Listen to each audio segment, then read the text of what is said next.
Buenas tardes a todos, muchas gracias por estar.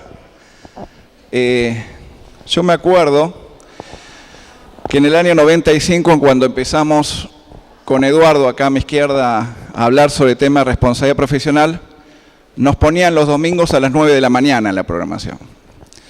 Estaba la persona que abría el salón, algún amigo incondicional de esos que lo acompañan hasta el sepulcro a uno y nadie más.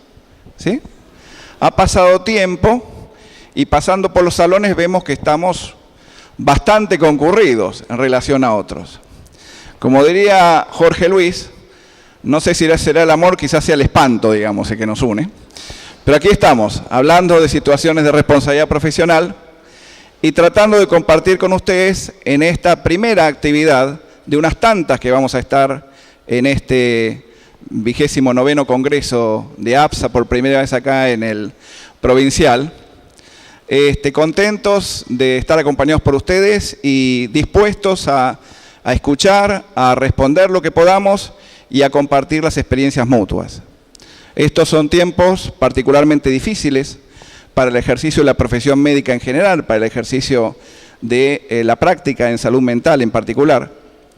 Y lo que queremos nosotros, transmitiendo nuestras experiencias, no es en modo alguno atemorizar, sino tratar de compartir información y de hacer que la práctica profesional de todos ustedes, todos nosotros, sea algo agradable, algo que nos enaltezca y algo que nos haga crecer día a día y cuide de nuestros pacientes.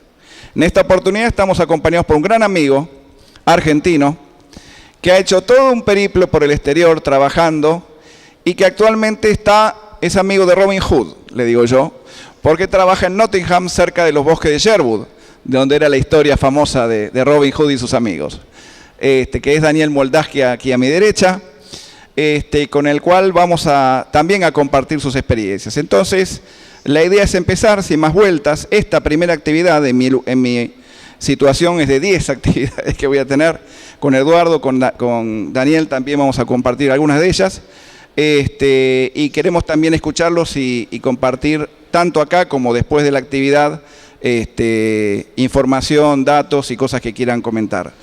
Inmediatamente después de acá nosotros nos trasladamos al Atlántico a dar el curso internacional con otros temas que suponemos que van a ser del agrado de ustedes. Entonces, en primer lugar vamos a escuchar a Daniel Moldaski de Inglaterra, por eso hablamos que arrancamos con un simposio internacional.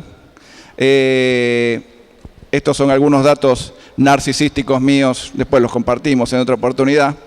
Nuestras charlas siempre son con seriedad pero sin solemnidad, ¿sí? Entonces queremos crear un clima agradable y compartir con todos ustedes. Y esto decimos que es un simposio internacional, ¿sí? Estamos acá amigos con Inglaterra y compartiendo esta posibilidad que nos da el destino de compartir experiencias, tanto en Argentina como en Inglaterra, sobre la práctica profesional del psiquiatra. Así que, y también compartir con ustedes que este equipo, junto con otros colaboradores, da charlas de responsabilidad profesional en todos los lugares del país que ustedes quieran que vayamos. Así que esa es la dirección de mail nuestra, después la compartimos también. Y estamos dispuestos a ustedes también a que por mail nos consulten lo que nosotros podamos ayudarlos en la práctica de todos los días. Así que bueno, empezamos entonces con Daniel. Queremos agradecer a Gador, que en lo personal me acompaña para poder estar aquí con ustedes. En primer lugar vamos a escucharlo a Daniel hablar de su experiencia en Inglaterra. Así que muchas gracias. Muchas gracias, Andrés. La verdad es que me desanimó con lo que dijo, porque el simposio que yo vine a hacer, que como parte de mi actividad principal, me lo pusieron el sábado de 2 a 4 de la tarde. Así que estoy muy contento de estar acá con ustedes hoy, una vez más, acá en Mar del Plata. Estaba pensando hoy que la última vez que estuve en el Hotel Provincial fue en 1966, en una vacación de invierno, y de lo cual todavía me acuerdo.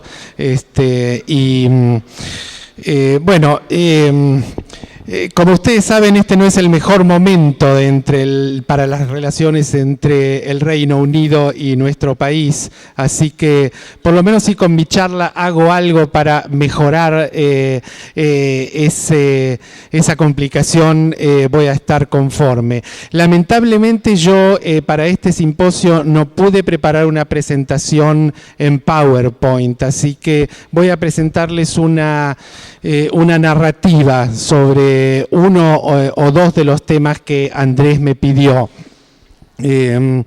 Aprovecho la oportunidad para agradecer a Andrés y a Eduardo que me continúan invitando a estos simposios y el curso. De paso, los invito a todos a concurrir al curso que es de 6 a 8, ¿no es cierto? ¿Se escucha bien? ¿Sí? Bueno, concretamente, Andrés me había pedido que hable de...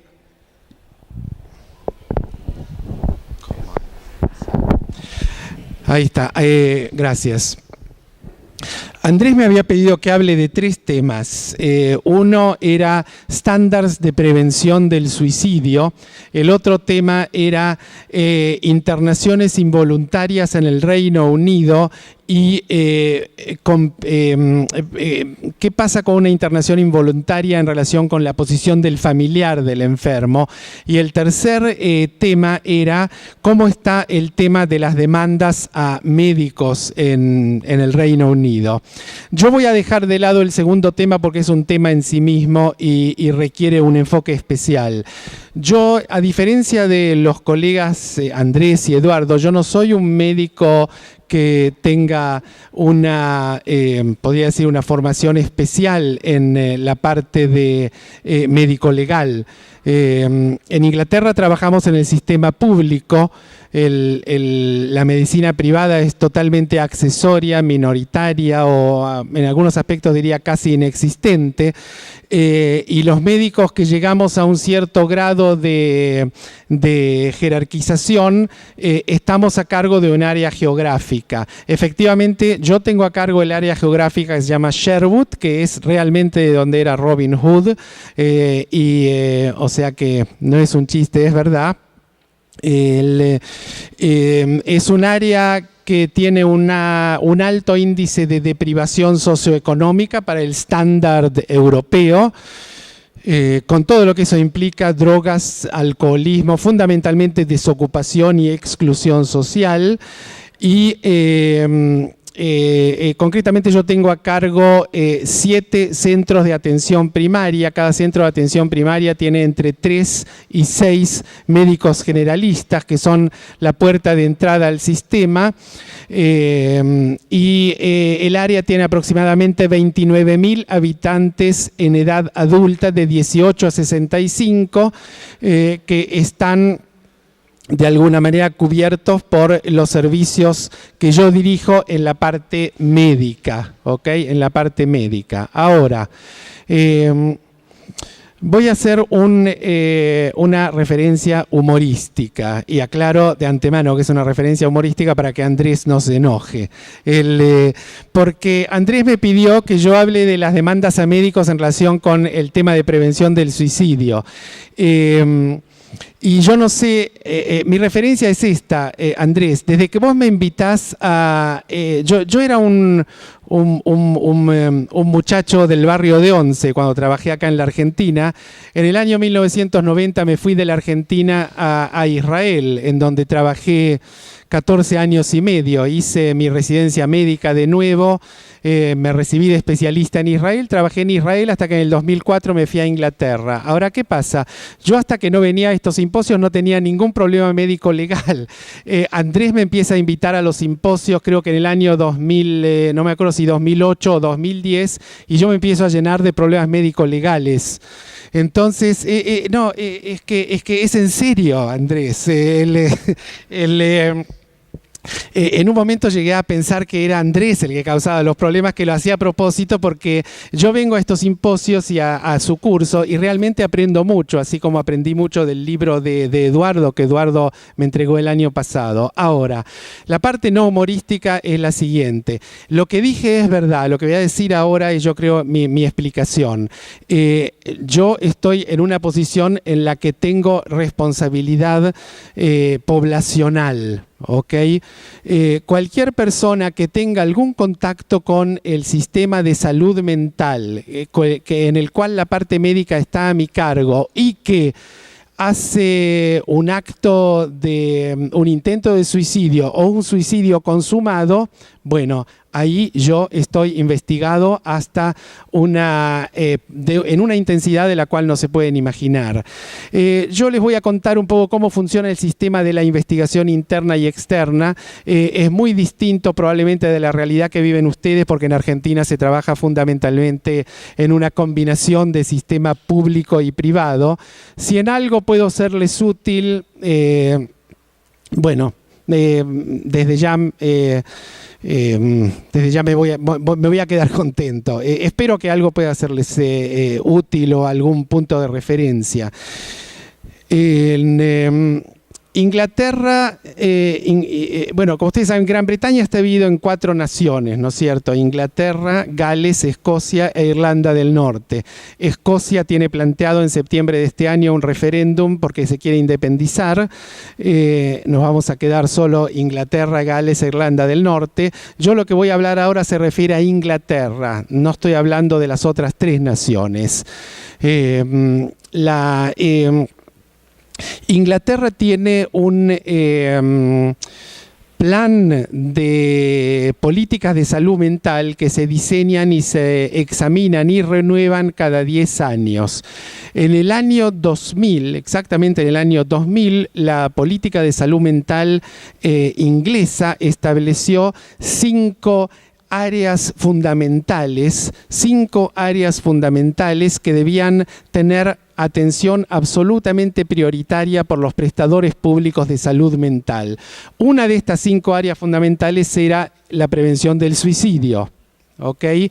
Esto empezó con un proyecto del profesor Louis Appleby en Manchester, que lidera la investigación nacional sobre el suicidio. Todos los médicos de un cierto nivel, como yo, tenemos que dar cuenta cuando un paciente se suicida llenando un cuestionario de 50 páginas. Pero acá solo el tema empieza. Claramente a partir del año 2008, cuando empieza la crisis financiera de la explosión o la implosión del gran sistema financiero, Inglaterra es uno de los centros mundiales de poder financiero. Siempre a esta altura pienso lo mismo. Si hay algún inglés acá en la sala, que se levante y se vaya, porque yo quiero hablar libremente. Presumo que no hay, pero si hay, está invitado a irse. No, es un chiste, pero una vez me pasó, había una psicóloga que se conoció a un muchacho argentino, se casó y es inglesa y ahora está viviendo en Bahía Blanca, pero sé que ahora no viene. Bueno, el tema es así. La prevención del suicidio se establece como un estándar en el año 2000 y se renueva en el año 2010. En el año 2008 claramente empieza a aumentar la tasa de suicidios. Si en el año 2010 yo tuve una paciente que por primera vez en mi trabajo en Inglaterra, en donde yo vivo desde el 2004, se suicidó. En el año 2013 ya tuve 3. Este es el punto en el que yo digo que Andrés está haciendo algo. El año pasado, 3 pacientes. Uno que estaba directamente bajo mi tratamiento, lo trataba yo. Uno que se internó y lo vi solo durante 15 días. Y un tercer paciente que yo jamás lo vi, no sé ni quién es ni cómo ve, pero estoy investigado porque se suicidó.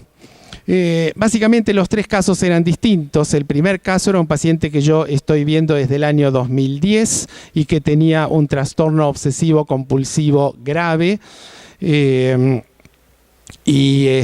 Fue para mí una sorpresa total que un día me llamaron y me dijeron lo encontraron colgado. Allá tenemos, el método más común de suicidio es ahorcamiento, colgarse. Lástima que no podemos hacer chistes, o sea, ya los hago con mi mujer, porque mi mujer es psiquiatra infantil y ella también tiene colgados, entonces el chiste es que se acaba la soga, etcétera, etcétera.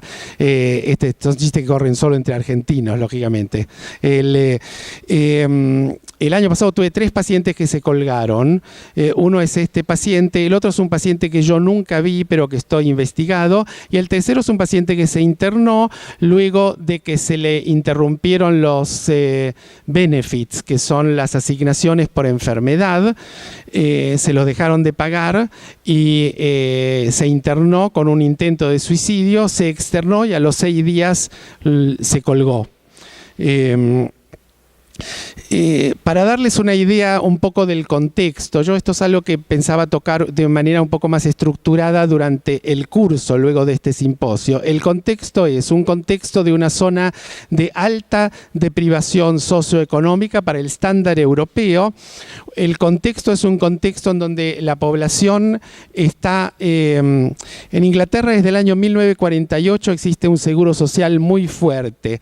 En principio el seguro social estuvo pensado para cuando una persona se quedaba desempleada de manera transitoria. El desempleo empieza a aumentar exponencialmente en la época de Margaret Thatcher y aumenta muy exponencialmente desde la crisis económica que explota en el 2008. En mi zona tiene un índice de desempleo muy alto. Y el gobierno conservador que sube en el 2011 pretende dejar de pagar seguros de desempleo a todos aquellos que no lo justifiquen mediante una evaluación médica rigurosa. Concretamente empiezan a hacer evaluaciones médicas. Un paciente mío que durante 27 años vivió con seguro de desempleo porque tenía dolor de espalda, totalmente ridículo. Realmente yo ahí lamentablemente estaba de acuerdo con el gobierno conservador, tenía que ir a trabajar, le interrumpieron el seguro de desempleo, se hizo un corte relativamente superficial en la mano, se internó con un cuadro que supuestamente era depresivo, reaccionó muy bien, después de 2 semanas de tratamiento se le dio el alta, con un seguimiento intensivo por parte del equipo de atención en crisis, al día 6º se colgó. Con una ideación paranoide que un vecino lo había reporteado a la autoridad y lo habían visto que estaba con la espalda bien y que entonces no se merecía el seguro de desempleo. El otro paciente, el paciente que yo nunca vi, era un paciente alcohólico crónico con una historia parecida en cuanto al seguro de desempleo. Hizo una demanda en contra del Estado inglés, ganó la demanda, le dieron una suma de dinero bastante grande, se la tomó toda en alcohol más un televisor plasma de 42 pulgadas y luego se colgó. El tercer paciente es un caso, el caso del paciente con trastorno obsesivo compulsivo bastante serio y probablemente sea el que de alguna manera yo puedo de alguna manera entender desde una posición empática por qué se quitó la vida. Ahora, ¿qué pasa? Estándares de prevención del suicidio. Un paciente que se suicida, a la hora a mí me secuestran la historia clínica. Como todos sabemos, empezando por mí, que soy argentino de tercera generación, a todos nos gusta postergar las cosas, a todos nos gusta decir que me tengo que ir a mi casa porque mi mujer me está preparando la cena, voy a escribir al día siguiente. Bueno, en ese caso perdí. Es decir, yo eso no lo hago, pero podría haber pasado. A la hora se secuestra la historia clínica y al día siguiente se conforma, al día siguiente o a la semana siguiente se conforma una comisión investigadora interna del empleador, ¿ok? Mi empleador es el servicio médico que presta psiquiatría y prestaciones de salud mental al condado de Nottingham. Condado es el equivalente a la provincia, si lo quieren. El empleador nombra una comisión investigadora que en general no incluye un médico. Primer problema, la comisión investigadora, esto va a ser la comidilla de algunos colegas míos, yo creo que Eduardo es muy fuerte en esto, la comisión investigadora no incluye un médico, incluye 2 o 3 personas que pueden ser un enfermero psiquiátrico, una enfermera psiquiátrica, una persona de lo que se llama management, cuya traducción sería la parte gerencial, que allá es muy fuerte, puede ser un psicólogo, pero muchas veces no incluye un médico, a veces sí incluye, pero muchas veces no. En estos 3 casos en donde yo estoy investigado por los suicidios, en ninguno de los casos la comisión investigadora incluía un médico. Primer problema. ¿Debemos los médicos responder a una investigación interna en la cual no hay un médico como parte de la comisión?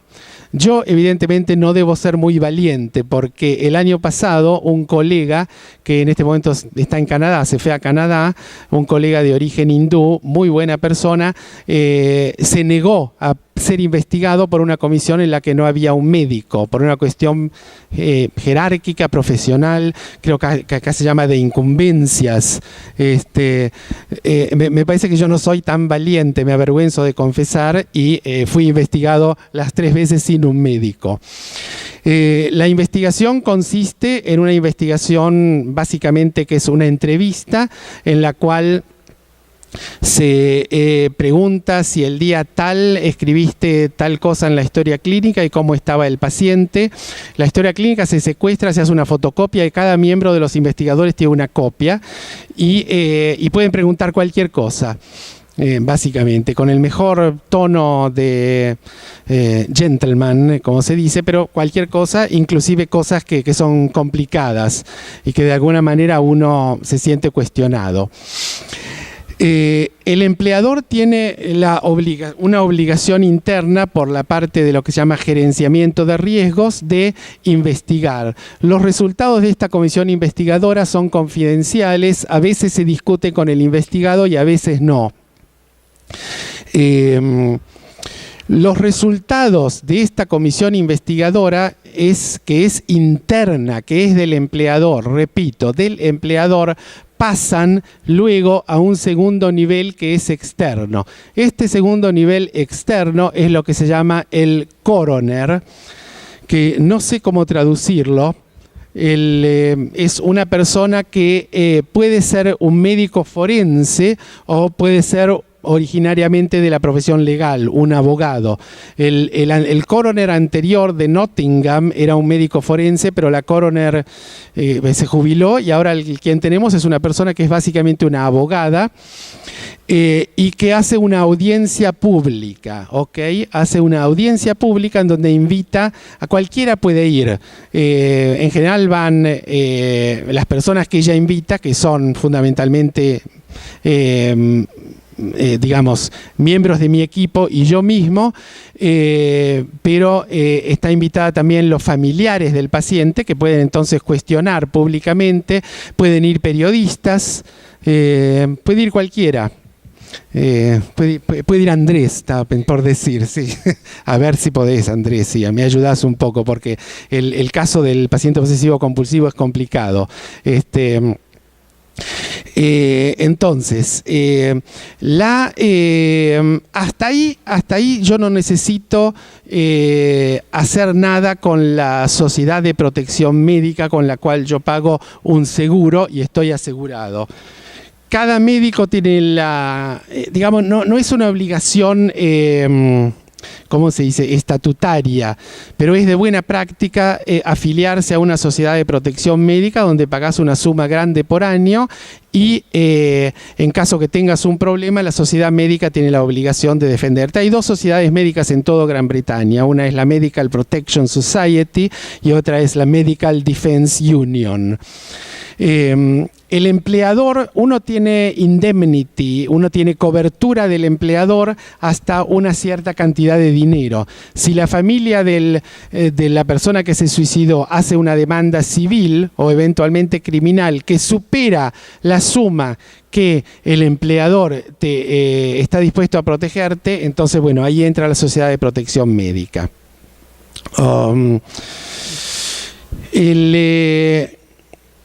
Hay dos problemas acá, o hay más de dos problemas. Un problema es la investigación interna sin un médico. ¿Qué pensamos? ¿Qué harían ustedes? Inclusive me interesaría mucho saber cuál es la posición de ustedes y no solo la de los organizadores del simposio, sino la de todos ustedes. Segundo tema, la investigación interna, que ya le dije. Tercer tema, la investigación externa por parte del equivalente de lo que creo que acá sería el cuerpo médico forense. La investigación externa es muy rigurosa. Por ejemplo, yo tengo la primera semana de junio una audiencia de 2 días completos en donde yo sé que voy a ser extensamente investigado, y la investigación siempre gira precisamente alrededor del tema de la pregunta que me formuló Andrés.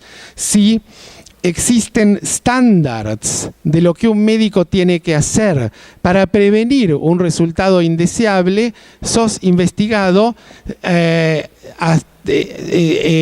sobre si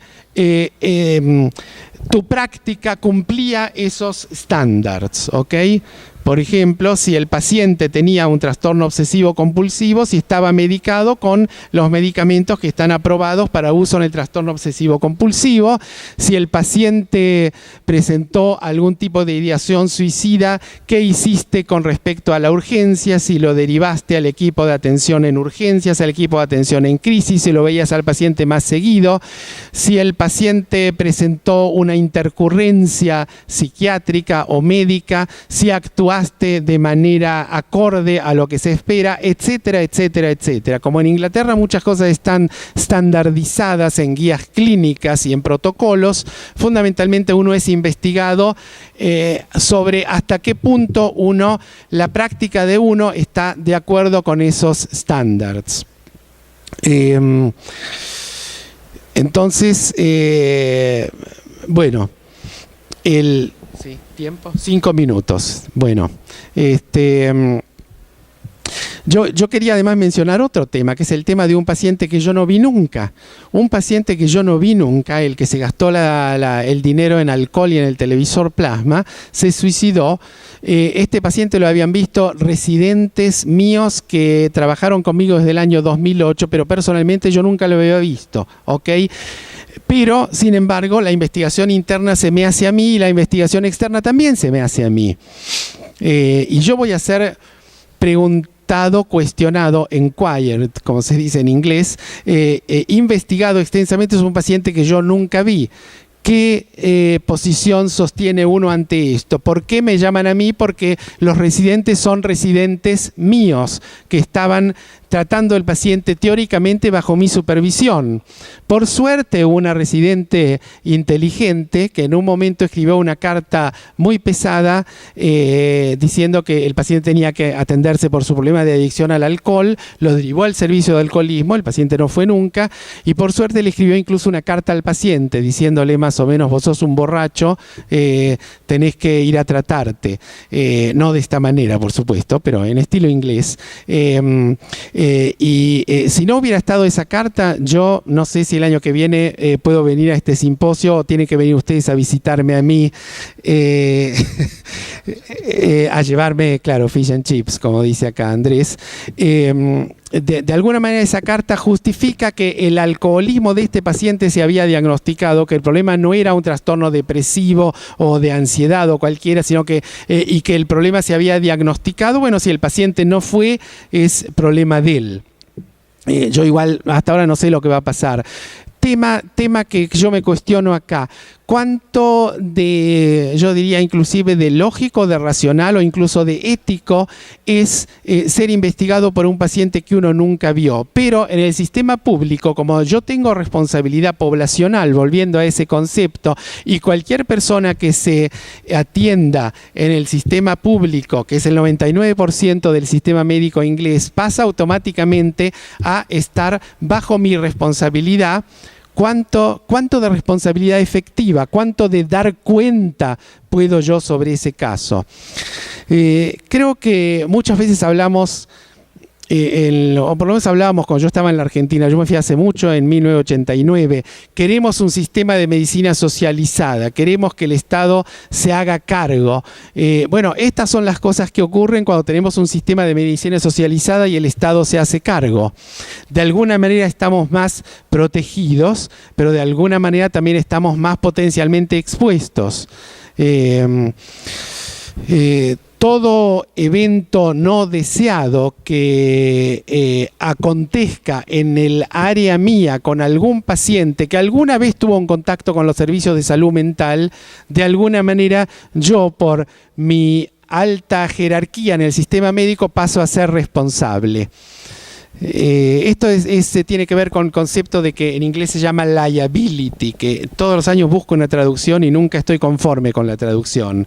Tiene que ver básicamente con una situación en la que yo potencialmente soy demandable porque el paciente estaba a mi cargo aunque yo no lo haya visto nunca. Bueno, yo voy a dejar acá. Muchas gracias, Andrés y Eduardo. Muchas gracias a ustedes por escucharme. Espero que haya sido...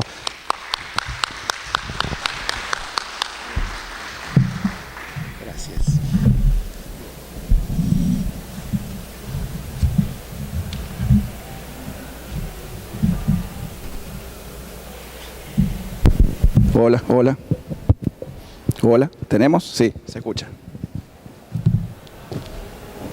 Bueno, buenas tardes a todos, ya los saludamos. Quería saber quiénes están por primera vez en estas actividades de responsabilidad profesional. Si pueden levantar la mano. Primera vez que vienen. Primera. Tenemos nuevos discípulos en la iglesia, Eduardo. Bien, van cada vez más. Bien.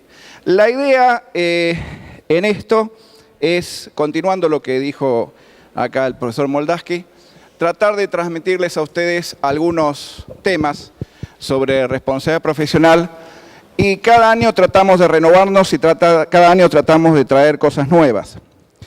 Una de las cosas que están pasando, no sé si ustedes están al tanto, bueno, ahí están algunos datos personales. Yo estoy muy atento a los boletines que me mandan de la Asociación Americana de Psiquiatría y Ley. En estos momentos, y esto no es cuento, sino que es la verdad técnica, muchos médicos norteamericanos, a pesar que ganan anualmente un sueldo, un honorario total que no baja de los 150.000 a 200.000 o más por año, dólares estamos hablando, están dejando la práctica profesional. Perdón, me sacó flaco, ¿no? Por favor. Bien, claro, ¿no? Es fotógrafa, no es maga, digamos. Bien, están dejando la práctica médica, básicamente, ¿por qué? Porque si bien ganan muy buenos honorarios, el problema, claro, no puedo enfocar, pobrecita, si me muevo.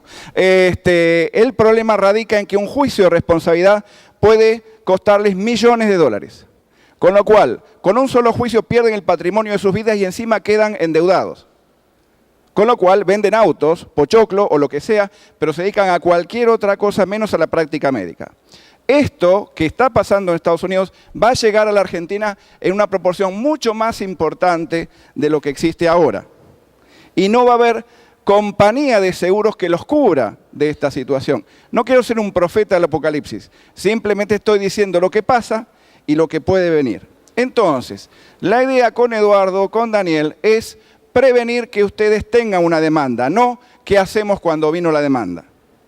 En este punto, lo que quiero transmitir son algunas ideas fuertes para que las discutamos de lo que en lo personal, después de 30 años de médico y 27 de médico forense, pude ver de las dos veredas, del lado asistencial por un lado y del lado del que examina lo que hizo el médico asistencial, ¿sí?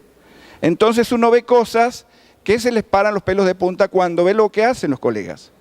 Precisamente alguna referencia hizo Daniel, pero ver hojas de anestesistas corregidas apresuradamente después de la anestesia, hojas arrancadas de historia clínica, modificaciones a todo vapor, digamos, de anotaciones hechas por los médicos, cosa que se da cuenta hasta un chico de 4º grado de la primaria.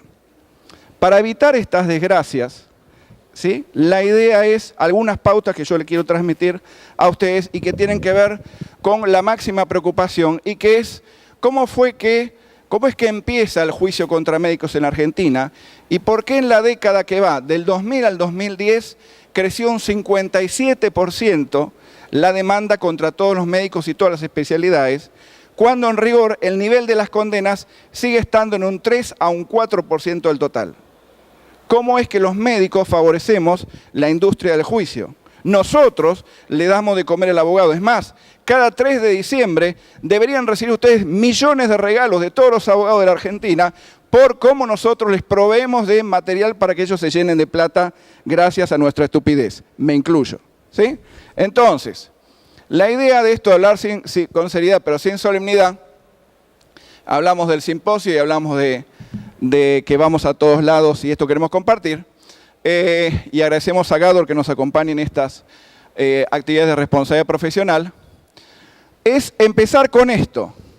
¿Cuál es la clave por la cual un paciente, alguien que vino y nos depositó su queja sobre su salud a nosotros y confió en nosotros, se revierte, se da vuelta y nos inicia una demanda a nosotros?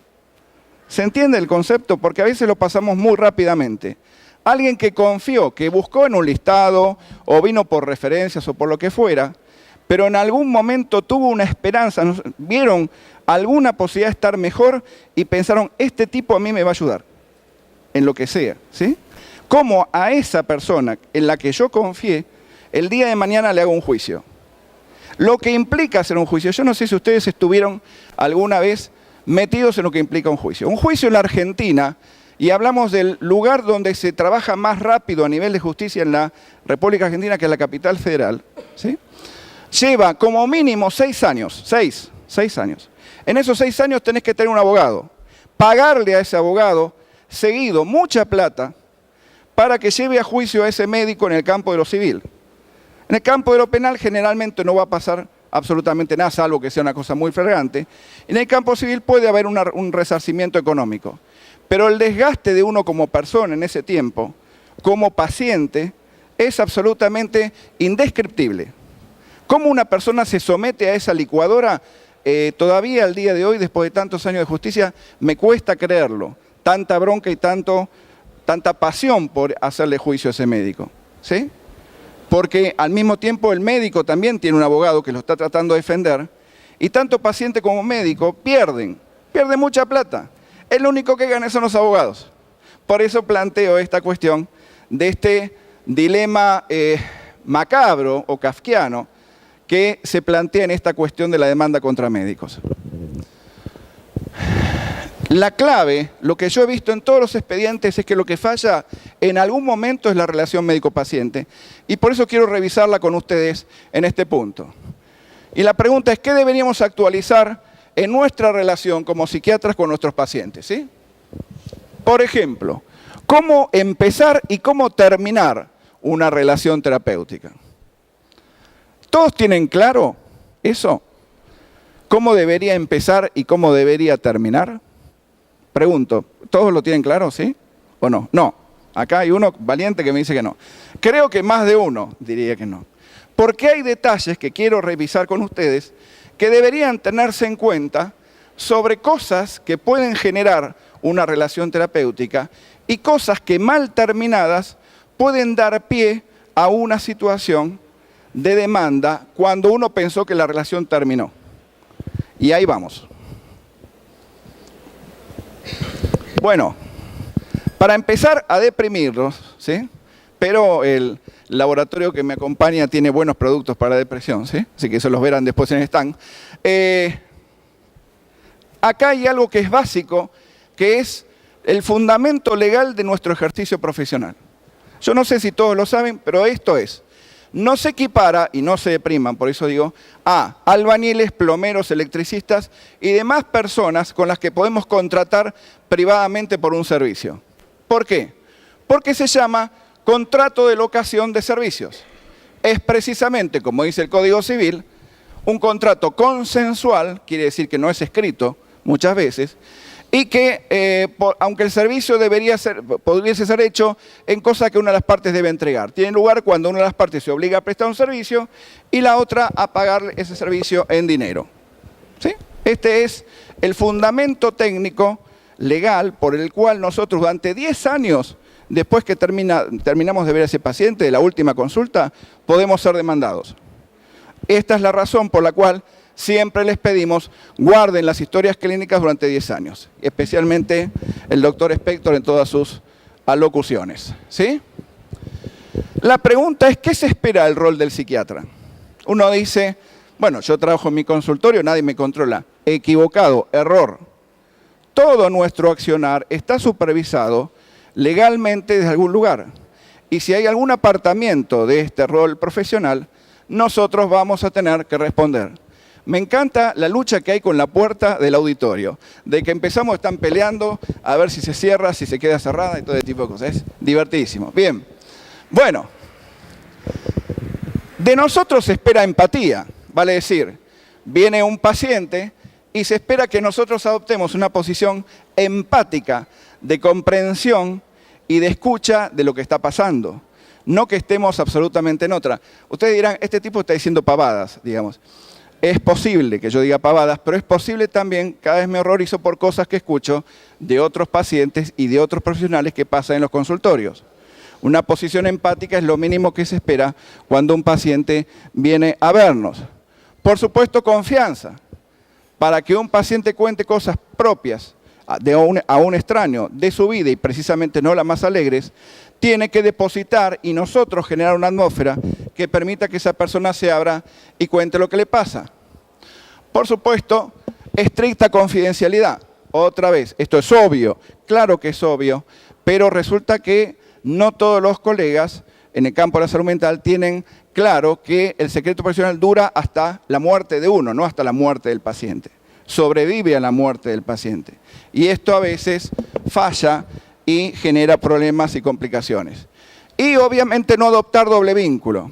¿Qué quiere decir esto con adoptar doble vínculo? Cuando uno se relaciona con un paciente, no estar paralelamente informando al familiar sin que el paciente vea, o al trabajador, o a la empresa que lo contrata, o a la compañía de seguros. ¿Se entiende? Uno tiene confidencialidad y dirección con ese paciente, no cosas mezcladas o roles dobles que puedan existir. Pero vino toda la gente acá a visitarnos. Bien. La pregunta es, ¿qué situaciones pueden crear una relación terapéutica? Y abajo está el terapeuta con el paciente y dice, doctor, cuando usted se muera, ¿me puedo quedar con el sofá? Le dice, ¿no? Y esto, que está mostrado en forma de chiste, a veces pasa, el paciente quiere quedarse con cosas nuestras. Un paciente me dice, ¿me puedo quedar con las fichas mías cuando usted no? Si usted se muere, le digo, mire, pero va a tener el Museo del Cairo, porque para que entiendan mi letra va a ser un poco complicado. Pero esto, de alguna manera, apunta a estas situaciones. Por ejemplo, uno no quiere ser el terapeuta, pero ¿qué pasa? Nuestra deformación del rol profesional nos encuentra haciendo cosas que, de hecho, si uno ve la parte legal, está generando algún tipo de vínculo. ¿Cuáles serían esas situaciones? Dar consejos a amigos, vecinos y pacientes de otros médicos. Es decir, a veces pasa que llega particularmente un paciente a la consulta y está en consulta con otro colega actualmente. Y uno a veces se pone a dar algún tipo de recomendación y opinión y quebrando una relación terapéutica que existe todavía. Bueno, eso genera un rol de vincular. Haciendo interpretaciones fuera de contexto, esto es muy habitual, no hace falta que explique. Haciendo recetas o dando muestras cuando no se trata de un paciente nuestro. Supervisando el tratamiento a cargo de un no médico. Teniendo una larga conversación telefónica con un posible paciente. Tratando a un paciente por internet. Dando una cita a un paciente, actuando como terapeuta reemplazo o dando tratamiento en un examen médico. Son situaciones donde la formalidad de vengo a tratarme con usted no está. Pero uno se sale del rol y adopta una posición de terapeuta. Y esto, ¿cuál es la complicación? Que, por ejemplo, si uno da una muestra o una receta y genera un efecto adverso, o un efecto adverso grave o fatal, uno es responsable y generó un vínculo, no sé si se entiende. Es decir, en la cuestión contractual no interesa que lo vio una sola vez, ¿sí? Uno ya asumió el rol en esa situación. La segunda pregunta es ¿cómo se establece el setting? Es decir, dónde vamos a atender y cuáles van a ser las reglas del juego dentro del tratamiento. Y yo digo, ustedes dirán algunos, bueno, otra vez hablando de obviedades, no es tan obvio. Algunos colegas quieren atender a su paciente a las 6 de la mañana en un bar en el Puerto de Olivos, para ver el amanecer juntos, ¿sí? Especialmente si la paciente es atractiva y es curvilínea. Bueno, ha pasado y lo hemos tenido en tribunales ese tema. Entonces, cuando uno marca un setting, habla de un encuadre firme, rígido, que no puede cambiar. Claro, si se rompió un caño y se inundó el consultorio o se apagó la luz, es lógico que uno pueda atender una vez en el bar de la esquina, pero no todos los días, ¿sí? No en todas las oportunidades. ¿Se entiende esto? Dice, el paciente le dice al médico, usted es el 10º doctor que me dice que estoy sufriendo de paranoia. ¿Qué es esto? ¿Algún tipo de conspiración? Bueno, entonces, se establece duración y modalidad de sesiones, horarios, se habla qué se hace si el paciente falta, se determina qué frecuencia de tratamiento, la expectativa de duración del tratamiento, detalles y forma de contacto, forma, monto y actualización de pagos, y la medicación y el consentimiento informado para la misma. Cosas básicas que tienen que ser claramente explicitadas para definir el rol profesional y no generar malos entendidos que pueden llegar a ámbito judicial, ¿sí? Si ustedes lo hacen, no tienen problema. Si no lo hacen, todo se genera una situación tan confusa que puede generar problemas el día de mañana. ¿Qué errores podemos cometer como psiquiatras dentro de la relación terapéutica? ¿Sí? Y está el paciente en el diván, el psiquiatra llorando atrás y dice, yo apuesto que usted escucha este tipo de cosas todo el tiempo. ¿Sí? Y vamos a eso. El paciente no puede contactarlo entre sesiones. Nosotros trabajamos con el tema de la salud mental y trabajamos con pacientes cuya gravedad puede ser variable en el tiempo y a veces muy importante esa gravedad. Y la falta de posibilidad de contacto, si no está establecida, se da por asumida en que sí va a haber una posibilidad. El no contactarlo y el no tener acceso al psiquiatra para consultarlo sobre cosas puede ser una situación que se relacione, algún abogado lo relacione con abandono de persona, ¿sí? Máxime todavía si hay alguna consecuencia grave para el paciente. El segundo punto es cuando uno interna a un paciente y no lo va a ver. No lo va a ver y no le dijo que no lo iba a ver. No terminó el tratamiento ahí y delegó el seguimiento al equipo de internación, sino dijo, yo lo voy a venir cada tanto. Y el paciente puede plantear, o su familia, una situación similar. ¿Qué pasa con este congreso? ¿Cuántos pacientes tienen ustedes en sus lugares de origen y a quién dejaron en caso de emergencia? ¡Epa! Ahí salen todos corriendo. Bien, el punto es que el paciente debería tener, si ustedes tienen una vacación o ausencia prolongada, algún tipo de contacto con otro colega. Generalmente el mismo nivel de experiencia de ustedes. Todo relacionado, los 3 puntos, con esta situación posible de abandono de persona. ¿Qué dice así? El que pusiera en peligro la vida o salud del otro, colocando en situación de desamparo, será repelido con prisión, y si a consecuencia del abandono resulta grave o daño en el cuerpo de salud, reclusión o prisión de 3 a 10 años, y si hay, se produce la muerte, de 5 a 15 años de reclusión o prisión. Un delito penal importante que es tenerlo en cuenta a todo efecto. No para asustarlos, sino para que lo sepan. La pregunta es, ¿cómo termina adecuadamente un tratamiento? Y ahí está el psiquiatra que lo pone al paciente en el potro y lo está ajustando cada vez más y dice, mire, usted nunca, le dice el psiquiatra, nunca va a hacer ningún progreso en terapia si se la pasa culpándole a otros de sus problemas, ¿sí? Y en este punto, con un acto unilateral del paciente que indica retiro del tratamiento, así termina el tratamiento normal, el paciente dice, yo no quiero seguir viniendo, bueno, se analiza y termina el tratamiento. Otro, cuando hay un acuerdo mutuo entre paciente y psiquiatra que los servicios no se requieren más o no resultan útiles por lo que fuera, o con un acto unilateral del psiquiatra quien finaliza el tratamiento. Es decir, cualquiera de las partes o las 2 partes de acuerdo puede finalizar el tratamiento y así se deja constancia en la historia clínica respectiva, ¿sí? ¿Cómo finalizar adecuadamente la relación? Y ahí está el señor que lo están velando y el terapeuta atrás tratando de escuchar, dice. Y la mujer dice, todavía está en terapia, dice. No, no lo abandona. Claro, está muerto.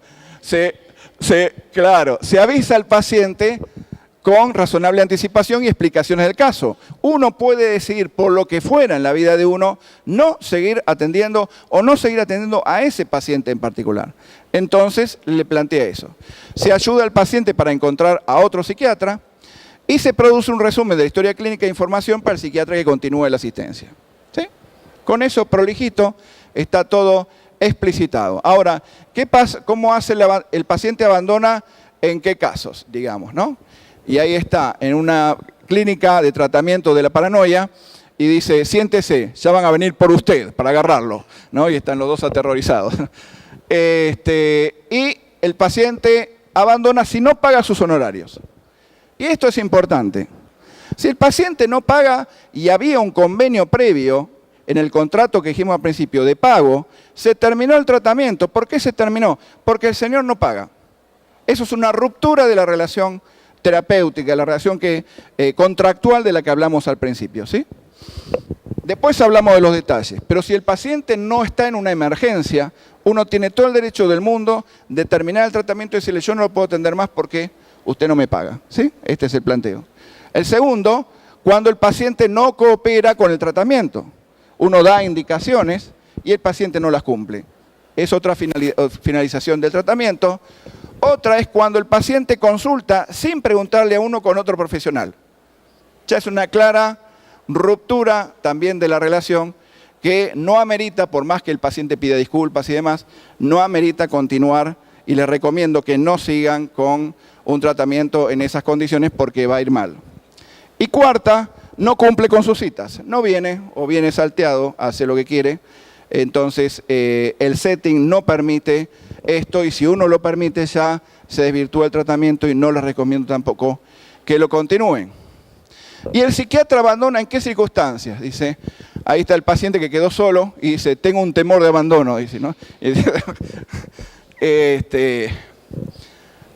Y abandona si no avisa al paciente de los efectos colaterales de la medicación, si no se informa del estado de su paciente, si no interna a su paciente en caso de riesgo cierto inminente, si externa a su paciente en forma anticipada, si hace una mala derivación de su paciente, si tiene sexo con su paciente o termina su tratamiento esperando tener sexo, si no atiende a su paciente internado y si no está accesible a su paciente en caso de emergencia o dispone de un reemplazo. Así que con esto, estamos casi en tiempo récord, qué maravilla. La idea global es cuidar con estos conceptos, plantear estas ideas simplemente y manejarnos con el inicio y el final del tratamiento en un espacio temporal determinado, ¿sí? Nosotros tenemos todo el derecho del mundo de elegir a nuestros pacientes como también nuestros pacientes elegirnos a nosotros. No es verdad que uno tiene que atender absolutamente a todo el mundo. Si ustedes no se sienten cómodos con un paciente por lo que fuera, mi sugerencia humilde es, por más que les paguen lo que les paguen, terminen el tratamiento, pero van a comer paté de foie 3 semanas, pero no se hagan ningún problema. Digamos, algún paciente más vendrá. La recomendación es no trabajen con pacientes con los cuales ustedes no se sienten cómodos, porque más tarde o más temprano van a cometer un error y ese error va a derivar en una situación de responsabilidad y ahí se van a acordar de este gordito y van a decir, pucha, le hubiera hecho caso que venía mejor. Entonces, brevemente recomendándoles, ahora que tenemos el curso en la sala de al lado, mañana a las 9 de la mañana, no les puedo pedir que vengas, pero si quieren venir, son suicidas, hay un simposio de responsabilidad y rehabilitación. A las 2 de la tarde tenemos en el auditorio el informe judicial, después la prescripción el día viernes, la prevención del suicidio para el paciente y con el doctor Spector la psicopatía medio y responsabilidad profesional del psiquiatra. Y que estas chicas tan bonitas, en el mes de agosto próximo, en la Sociedad Científica Argentina, vamos a tener el segundo curso de responsabilidad profesional gratis, gratis. Ahí está. Y esa va a ser la dirección de mail para que vengan todos gratis a 5 clases fantásticas de responsabilidad profesional. Muchas gracias. Pasamos a escuchar al doctor Spector. Gracias.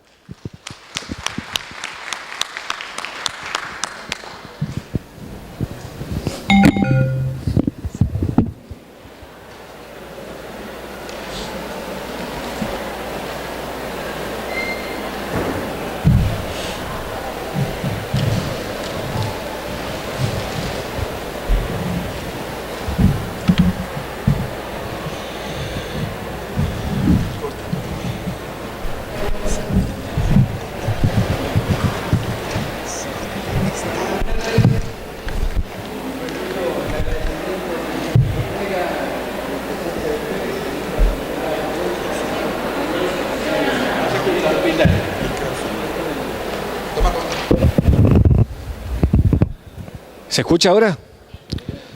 Bueno, decía que nuevamente agradecer la presencia de todos ustedes en esta primera vuelta en este hotel, dado que, como todos saben, nos hemos mudado, ¿no es cierto? Vamos a empezar seguramente a hacer los congresos acá. Vamos a hablar de un tema que yo pensaba que en este congreso se lo iba a tratar con mucha más profundidad, pero he visto muy pocos trabajos en relación a esto, y es seguir profundizando sobre algo que cargamos en nuestros hombros y que es la benemérita y nunca bien ponderada ley de salud mental, ¿no es cierto?, que ha venido a instalarse para generarnos muchísimos dolores de cabeza. Y uno de estos dolores de cabeza que puede llegar a tener, que podemos llegar a tener a partir de esta nueva ley de salud mental, es un concepto que tiene que ver con las internaciones involuntarias. Cuando nosotros podemos hacer internaciones involuntarias, es un concepto absolutamente confuso, es un concepto que nos confunde, es un concepto que se quiso cambiar del que era original y el que nos regió prácticamente desde la psiquiatría moderna por un lado y desde la confección del Código Civil por el otro. Y es el tema del denominado riesgo cierto e inminente, ¿sí? Palabritas que nos confunden, y lo que uno ve habitualmente es el gran nivel de confusión que provoca en los colegas, que llega un momento en que no saben si internar a un paciente porque tiene riesgo, no saben si el riesgo es cierto, no discriminan si el riesgo es inminente, etcétera, etcétera, etcétera, ¿sí? Bien, acá tenemos al creador de la ley Se Hizo Justicia y tenemos al creador de la ley de salud mental enchalecado. Después se le va a poner el chaleco químico y en algún momento también se le dará terapia electroconvulsiva, digamos, ¿no? Porque así de sádicos somos los psiquiatras. Esta es parte del equipo interdisciplinario que lo está atendiendo. Bien, entonces, existe un trasfondo ideológico. Esta ley no es una ley científica. Esta ley es una ley absolutamente ideológica, ¿sí? Que tiene un trasfondo que es el tema de postergar lo más posible, porque la internación es un elemento más de tantos de tortura que hemos utilizado los psiquiatras durante muchísimos años, ¿sí? Entonces se plantea como que la internación, es lo que dice abiertamente la ley, debe ser el último recurso. Pero si nosotros vemos cómo está diseñada, cómo está redactada esta ley, ideológicamente buscan que la internación sea el post-último recurso. ¿Se entiende? ¿Sí? Y si nosotros planteamos la internación como el post-último recurso y el paciente, por no haber sido internado, sufre un daño, vamos a quedar absolutamente comprometidos, ¿sí? En relación a ese paciente. Entonces, tengamos en cuenta el tema que parte del artículo 20. Sí, el artículo 20 dice que la internación involuntaria de una persona debe concebirse como recurso terapéutico excepcional en caso de que no sean posibles los abordajes ambulatorios.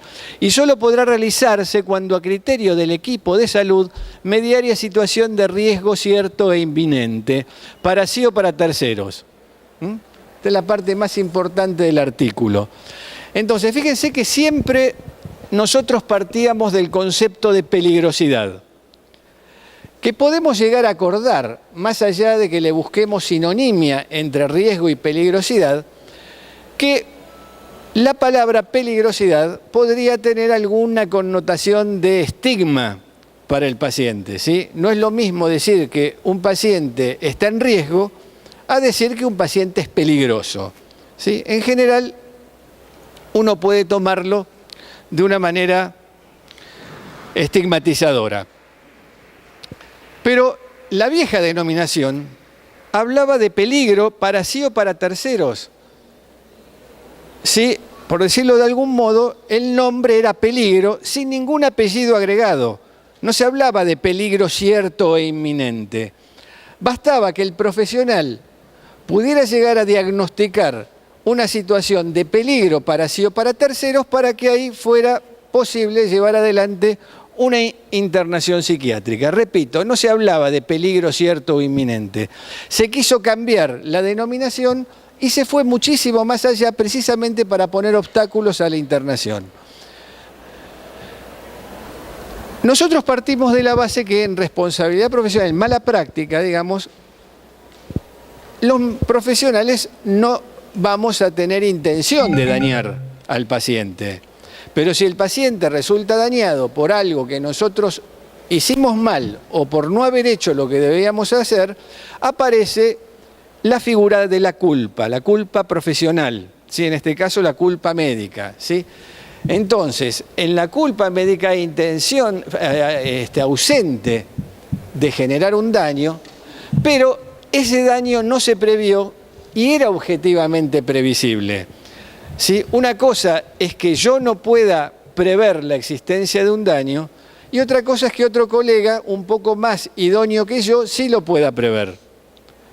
¿Sí? Entonces, hay una cuestión que es objetiva, que depende en este caso del estado clínico del paciente, que va a representar determinada posibilidad riesgosa. Y yo, como profesional, tengo que estar absolutamente entrenado, tengo que ser idóneo como para poder diagnosticar ese riesgo y no esperar determinar la existencia del riesgo porque el paciente me hace una comunicación verbal en el sentido que está a punto de suicidarse.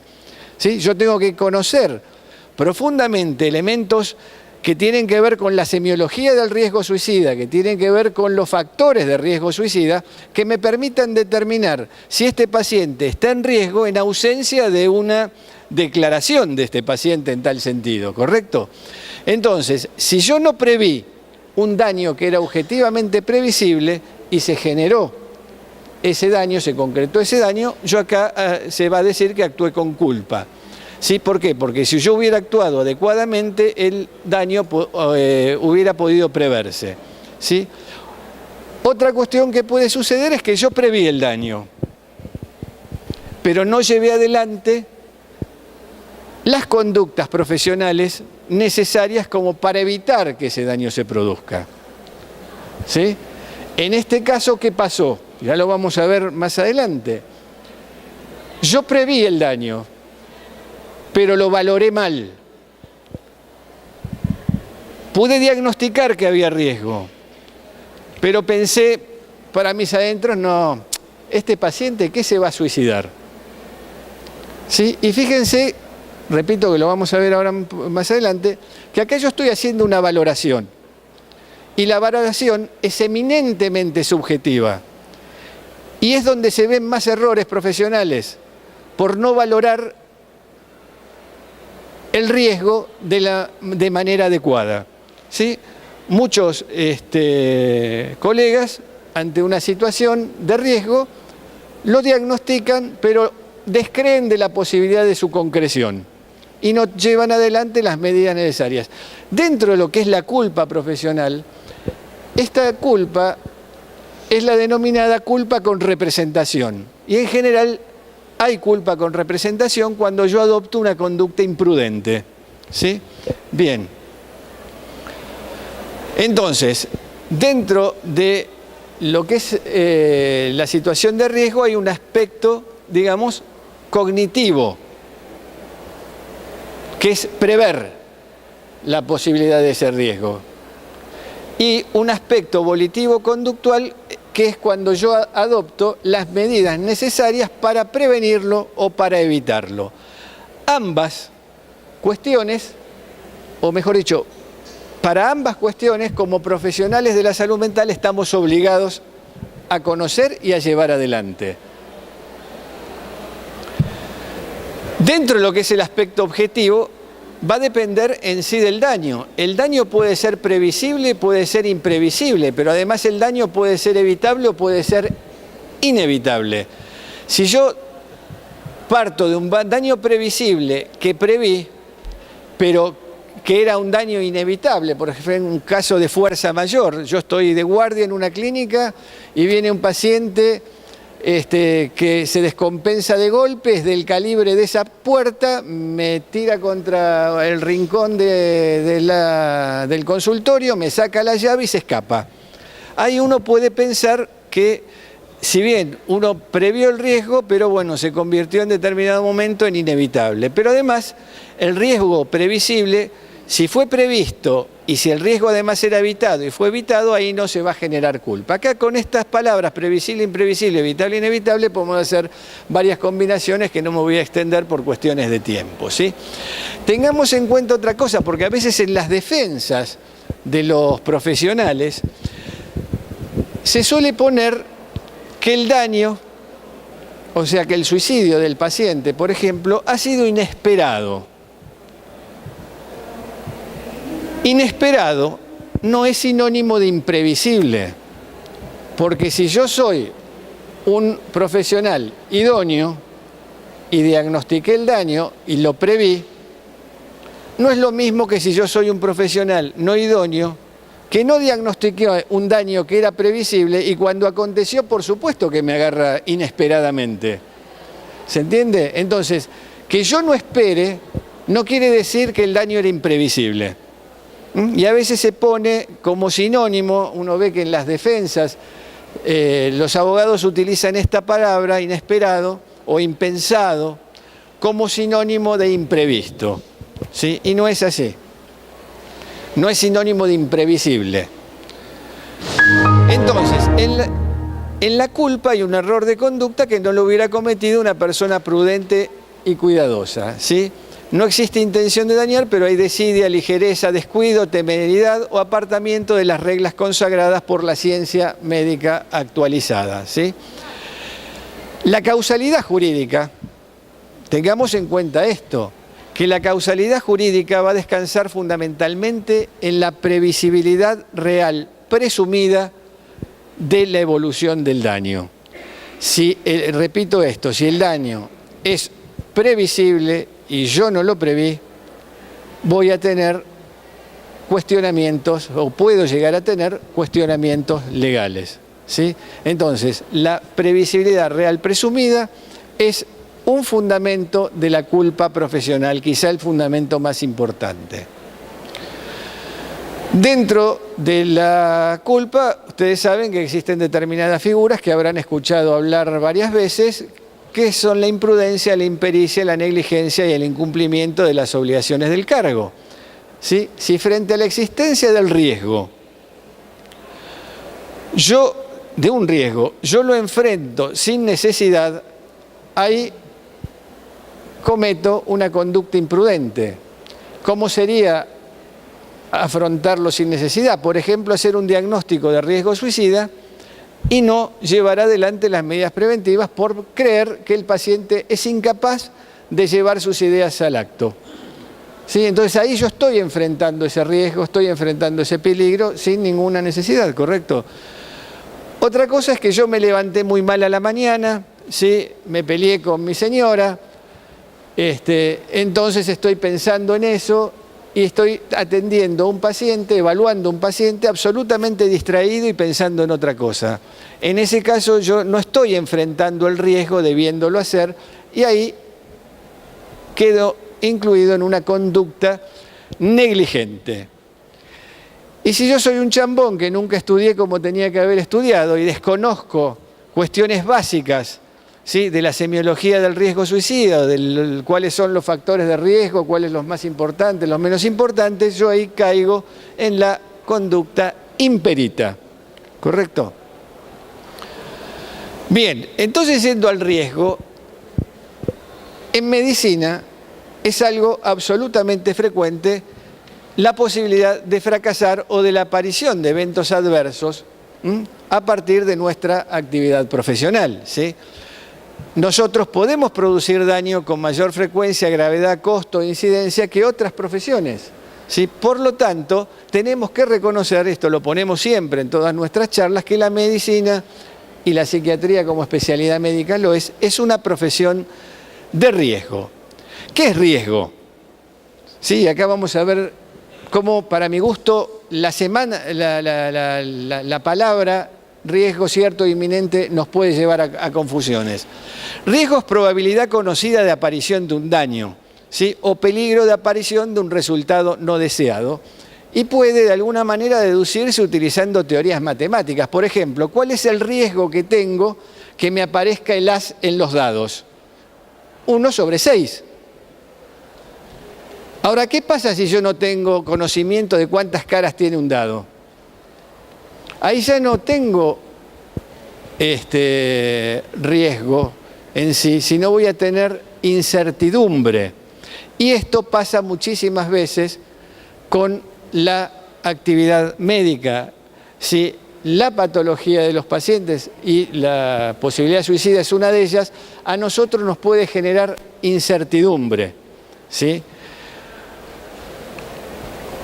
Entonces, ¿qué pasa con esto de las palabras riesgo cierto? ¿Qué es el riesgo cierto? Cuando yo diagnostico el riesgo, ese riesgo pasa a ser cierto. No hay que darle demasiada vuelta a esta cuestión. ¿Sí? Si yo diagnostico que el paciente está en riesgo suicida, el paciente está en riesgo suicida y ese riesgo pasa a ser cierto, ¿sí? Decir riesgo cierto tiende a confundir precisamente riesgo con certeza, que son dos cuestiones absolutamente opuestas. Si yo tengo certeza, no hay riesgo, digamos, porque yo ya lo sé. El riesgo implica posibilidad o probabilidad, ¿sí? Entonces, decir riesgo cierto tiende a confundir riesgo con certeza. Y en psiquiatría, más que riesgo, nos manejamos con incertidumbre, ¿sí? Y esto es lo que les decía en relación al tema de conocer o desconocer cuántas caras tiene un dado.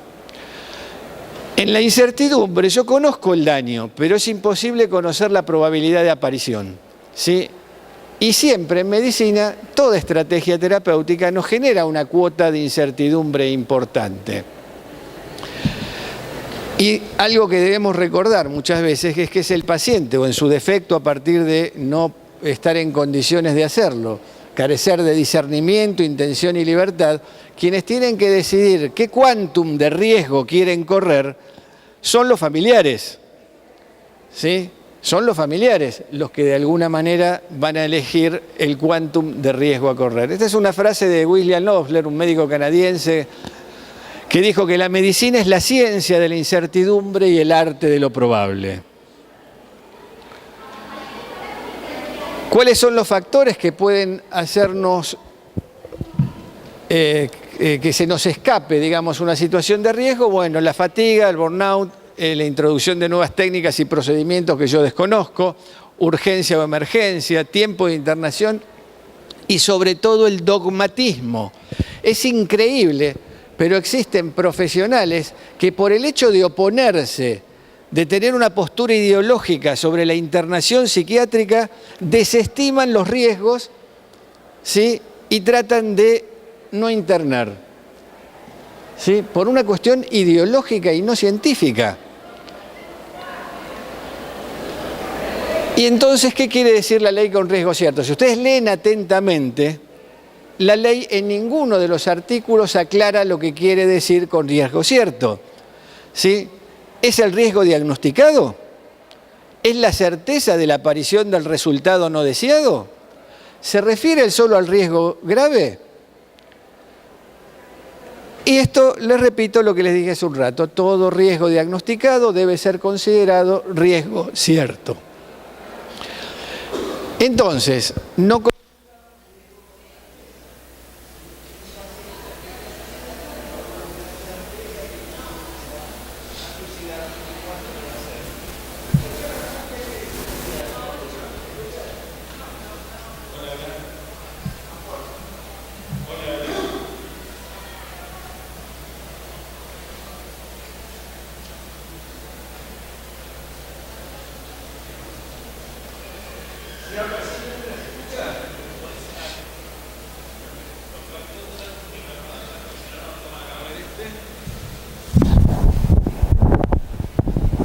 ¿Se escucha? Entonces, ¿cómo se discrimina la certeza del riesgo cuando ambas son situaciones absolutamente opuestas? ¿Sí? ¿Y cómo se tiene certeza? Hola, hola.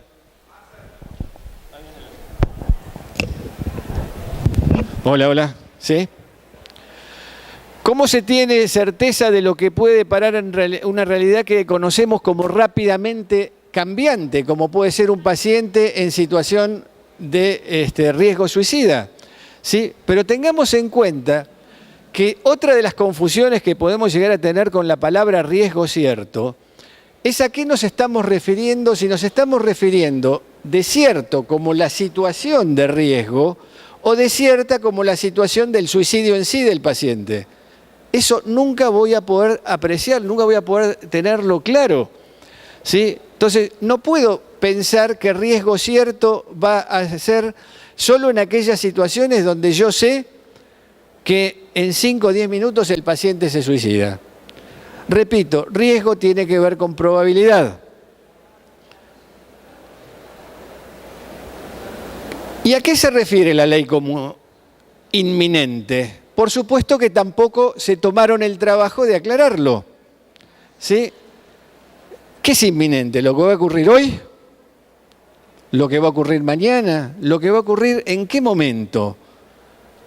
¿Es o no es sinónimo de próximo? Porque a veces yo puedo pensar algo próximo, pero no inminente. ¿Sí? Y la imposibilidad de diagnosticar inminencia, ¿me desacredita la gravedad del riesgo? O sea, si yo veo que tengo un paciente con riesgo grave, pero quizá, iluso de mí, si espero que él me diga cuándo se va a suicidar, ¿sí? No me lo cuenta y no puedo entonces determinar si el riesgo es inminente. Con un riesgo diagnosticado y un riesgo grave, porque por supuesto el suicidio implica un riesgo grave. ¿Qué hago? ¿No indico la internación? Y más, sobre todo si la familia está de acuerdo en que el paciente se interne. Si la familia tiene miedo, no puedo diagnosticar inminencia, ¿qué hago? ¿Lo mando a la casa? ¿Me peleo con la familia? Entonces, el riesgo tiene dos componentes. La posibilidad o probabilidad de que ocurra el resultado negativo y a su vez la gravedad de ese resultado. Por lo tanto, a mayor probabilidad y gravedad, mayor será el riesgo. ¿Sí? Y digo, mayor será el riesgo, no digo mayor será el riesgo cierto. ¿Sí? Este es el modelo del queso suizo que suelen utilizar los que hacen gerenciamiento de riesgo.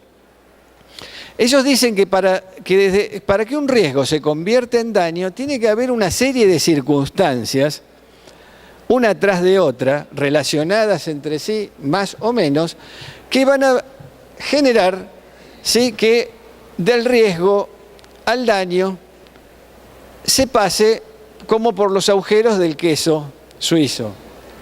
Si hay algo, como en este caso, donde la situación está corrida y no permite este pasaje del riesgo al daño, ese daño no se va a producir. Pero fíjense que esta situación, donde algo de ese paciente puede cambiar de un momento a otro, ahí va a permitir que se concrete la escena temida del suicidio del paciente. ¿Sí? Y esta situación de corrimiento en un paciente en riesgo, sabemos que puede llegar a suceder de un momento a otro, aunque una hora antes lo único que pudimos diagnosticar es un riesgo grave y no pudimos diagnosticar la inminencia. ¿Sí? Por lo tanto, el tema de incluir la inminencia también es algo que lleva a confusiones y que nos puede generar más de un dolor de cabeza en relación a la responsabilidad profesional. ¿Sí? Y esto es lo que les decía antes, de estas dos cuestiones que tienen que ver con la percepción del riesgo. Un componente objetivo que se mide, por ejemplo, cuántos factores de riesgo tiene un paciente y cuántos signos positivos semiológicos de suicidio tiene ese paciente, pero tiene también un componente subjetivo, que es el valorativo, donde esto se estima. ¿Sí? Sabemos que los valores no podemos percibirlos como podemos percibir que es un color o un tamaño. ¿Sí? Por lo tanto, muchas veces el error no es un error clínico en sí, sino es un error valorativo. Yo no valoré adecuadamente ese riesgo. Y hemos visto, ¿sí? En APSA hay un observatorio de la ley de salud mental que muchas veces esa valoración no se da como se tendría que haber dado, porque tenemos metido en la cabecita esta famosa frase de riesgo cierto o inminente. ¿Sí? Y pensamos que no, que es cierto y no es inminente, o que no es inminente ni cierto, pero hay riesgo suicida, etcétera, etcétera, etcétera. Entonces, se cometen errores de valoración y no se llevan adelante las medidas terapéuticas adecuadas, ¿sí? Hay médicos que pueden tener mayor aversión al riesgo y hay médicos que son más amantes del riesgo, ¿sí? Cuando se concreta el daño, los que tienen aversión al riesgo pueden caer en negligencia y los que son amantes del riesgo pueden caer en imprudencia, ¿sí? Entonces, para ir terminando, nosotros tenemos que hacer 3 diagnósticos a falta de uno. Primero, si es posible o probable que alguien se suicide, que un paciente en concreto, digamos, se suicide. En segundo, o que un paciente en concreto sufra algún tipo de daño en su persona. El segundo diagnóstico es si ese daño, que puede ser posible, puede ser probable, de concretarse sería leve, sería moderado, sería grave. No estamos hablando ahora exclusivamente de suicidio, sino estamos hablando de una cuestión más amplia, que es un paciente que adicto, que haga una sobredosis o que tenga sexo sin protección, etcétera, etcétera, ¿sí? Entonces tenemos que evaluar si ese daño es leve, si es moderado, si es grave. Y un tercer diagnóstico, digamos, es en relación al riesgo, y que lo vamos a sacar a partir de los otros dos. Si el riesgo a partir de estas dos cuestiones es leve, es moderado o es grave. Entonces, ¿cómo podemos dividir esto? Si tenemos una casi seguridad, o sea, quiere decir que puede ocurrir en muchas circunstancias, si decimos que es probable, ¿sí? Que ocurre en muchas circunstancias, si es posible, alguna vez puede ocurrir, si es infrecuente, podría ocurrir alguna vez, o si es raro, que ocurrirá en circunstancias excepcionales. Un segundo descriptor, digamos, que esto es más o menos lo mismo, si es leve, si es moderado o es grave, ¿sí? Leve, el tratamiento va a ser ambulatorio, si se concreta; si es moderado, el tratamiento va a necesitar una internación; y si es grave, podría llegar a generar riesgos de muerte o concretamente el fallecimiento. Y esto es lo que vivimos cotidianamente en pacientes que están en riesgo suicida, ¿sí? O sea, en general, el riesgo de suicidio de por sí es un riesgo grave. Si nosotros diagnosticamos probabilidad, ustedes fíjense que un riesgo ya moderado y grave nos va a provocar, un daño, moderado o grave, va a implicar que el riesgo sea alto. ¿Sí?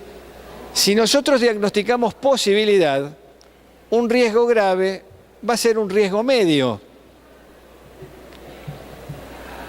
¿Sí? Entonces, tengamos en cuenta esto, que el riesgo de suicidio es un riesgo grave. Lo concreto es que muchas veces tenemos que tratar de discriminar a partir de la gravedad del riesgo, haciendo una correcta evaluación sintomática y no dar demasiadas vueltas cuando nosotros pensamos que concretamente el paciente está en riesgo suicida. ¿Sí? No tratar de sacar la calculadora y ver si se va a suicidar hoy, si se va a suicidar la semana que viene, dentro de media hora o dentro de una hora. Riesgo grave es como tendría que figurar en la ley de salud mental para legitimar las internaciones involuntarias.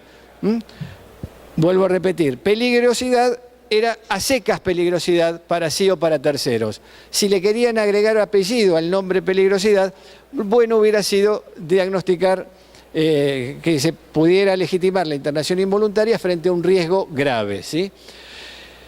Fíjense que esta ley, para terminar, se supone que protege de ser o permanecer internado indebidamente, ¿sí?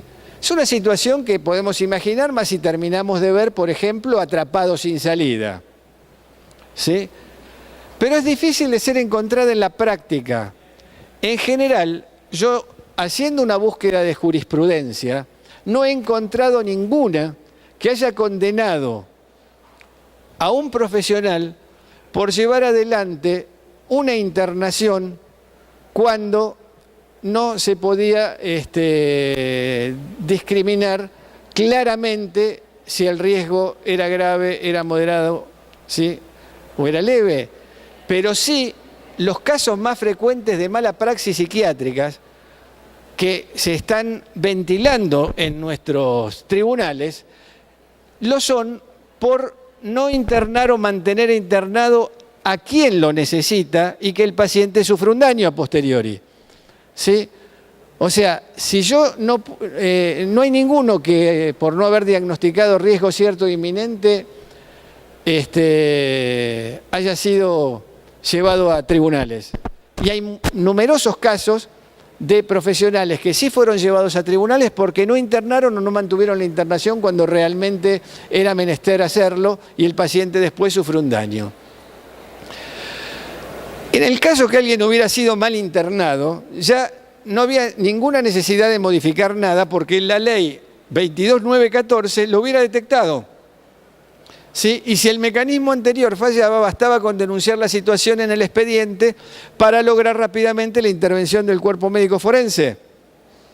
¿Sí? Y para terminar, fíjense que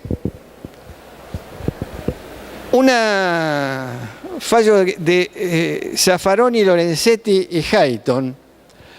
Zaffaroni es figura absolutamente reconocida por los que llevaron adelante, los que redactaron la ley de salud mental.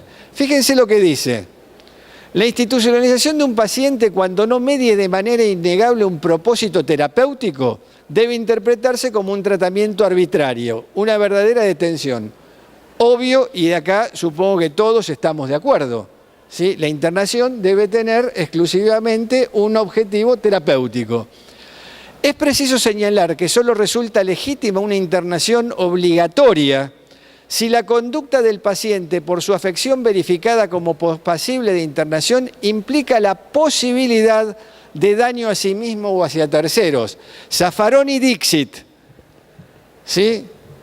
O sea, acá ni siquiera Zaffaroni habló de riesgo cierto o inminente. Lo que dijo es, y ni siquiera habló de probabilidad, habló de posibilidad de daño a sí mismo o a terceros. Una persona puede ser admitida como paciente involuntario cuando queda acreditado que padece de una enfermedad mental grave, que su capacidad de juicio está afectada y que el hecho de que no se la retenga o admita en una institución psiquiátrica puede acarrearle un gran deterioro de su condición, incluida la muerte, por supuesto. ¿Sí? Entonces, fíjense que ni siquiera Zaffaroni, de las cuales los autores de la ley de salud mental son profundos admiradores, habló de riesgo cierto e inminente. Entonces, fíjense, tengamos en cuenta esto. Ustedes después pueden decir, bueno, pero Si a mí me demandan, yo voy a demostrar que no había riesgo cierto e inminente. Acuérdense de una cuestión que esto lo repetimos cotidianamente en nuestras charlas. El juez y los peritos se manejan con el diario del lunes y así es muy fácil ganar al PRODE. ¿Sí? Al tener el diario del lunes, yo puedo ser mucho más preciso en evaluar el daño y de ahí a la adjudicación que el profesional no supo diagnosticar el riesgo, hay un Armstrong de distancia. ¿Sí? Entonces, no creamos que porque ahora la palabrita mágica es riesgo cierto e inminente, yo voy a estar a salvo porque voy a demostrar que no encontré el riesgo cierto e inminente.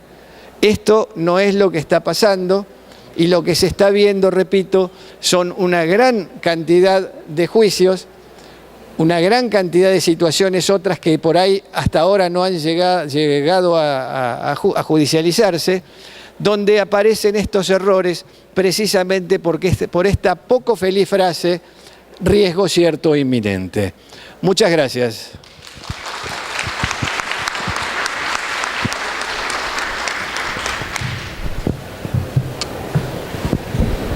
¿Cómo va? Tenemos tiempo para preguntas, afortunadamente, así que usamos el móvil. Nos interesaría saber de dónde vienen, qué hacen, ¿sí? Así nos vamos conociendo. Bueno, soy psiquiatra que ejerzo en la ciudad de Buenos Aires. Esta pregunta al doctor Spector.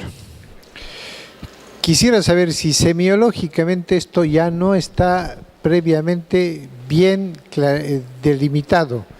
Una cosa es ideas de muerte y otra cosa es ideación suicida. Una ideación suicida sí es internable. ¿O existen variaciones, matices en la ideación suicida?